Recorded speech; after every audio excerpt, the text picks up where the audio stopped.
Divided state of America news now. And last week, Andy, I pointed out that every single US election ends with just under 50% of the population absolutely devastated. And that has proven to be even more true this week, as apparently more than 100,000 Americans have petitioned the White House to ask that their states be allowed to secede from the Union after the re-election of Barack Obama. Wow, and that's not just sour grapes. Those grapes are so sour, they are a functioning vinegar at this point. The appeals were filed on the White House's We the People website, which guarantees any petition an official White House response as long as they can gather 25,000 signatures. And giving the American people a website like that, Andy, is like giving a child a tambourine. They can't be trusted with it, and they're going to make an ungodly noise. And now, 100,000 signatures may sound like a lot protesting the president, until you remember that just last week, the US had 60 million people vote in favour of him. So that should take the sting off it a little bit. A lot of people have got very, very angry about this, John, including a pregnant wife who ran over her husband for not voting for Romney. She said she was so angry at the prospect of Obama staying in office and her husband not bothering to vote for Romney that she ran him over with a car. Now, I love democracy big time, John. I really, really love it. But I try not to let it intrude on my marriage too much. And besides, that is the first thing you learn when you're learning to drive a car is do not run people over in a fury about their politics. Well, also, I don't know the couple involved personally, Andy. Let me say that straight away. But I have to believe that might be displacement frustration for other issues in that relationship. I don't believe that was a healthy marriage up to the point that he did not vote for Romney. And a Florida man committed suicide after the election and left a note on his body saying, "Do not revive Obama," which... Well, what a way to peg out that is. I mean, I think that is taking it too hard, John. Mm-hmm.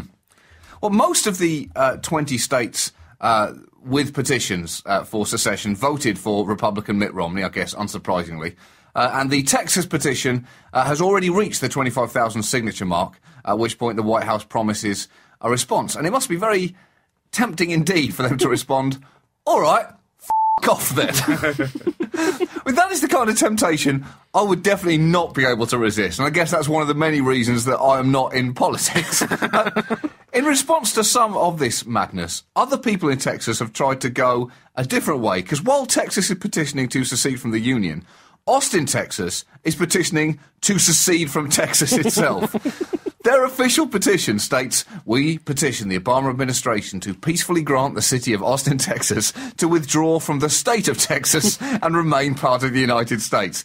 I'm not even sure that the rest of Texas would even put up much of a fight over that either.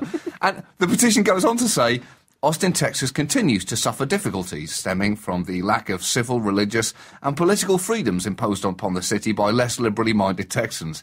It is entirely feasible for Austin to operate as its own state within the United States in the event that Texas is successful in the current bid to secede. It's important for Austin to remain in the Union, as to do so would protect its citizens' standard of living and re-secure their rights and liberties in accordance with the original ideas and beliefs of our founding fathers. We would also like to annex Dublin, Texas, Lockhart, Texas, and Shiner, Texas." Going on to say, "Seriously, you people have no fucking idea what it's like living down here. We need help fast." Well, they could do just Texas for Puerto Rico on a kind of one out, one in basis, couldn't they? For some people, the reason to want to secede comes from a very personal frustration. The petition for Alabama secession was started by a man called Derek Belcher. And believe me, you do not need to see him to know that his name fits his face. His petition has also already crossed the 25,000 signature mark. He is furious and blames the federal government for shutting down his former business, which is apparently a topless car wash. And that is not a car wash specialising in top-down convertibles, Andy. It's a car wash specialising in top-down ladies.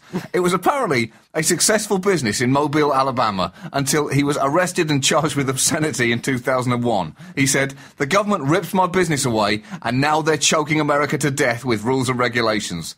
I guess there's a couple of things that Signor Belcher is getting a little confused about in his anger, Andy. One, that Obama was not president in 2001. And two, that all those cars that came to be washed by his whapped-out women all drove there on government-funded roads. But you know what? I'm gonna leave it there, Andy, because, and I cannot stress this enough, I have no desire to get into an argument with a topless car wash owner called Derek Belcher. Again.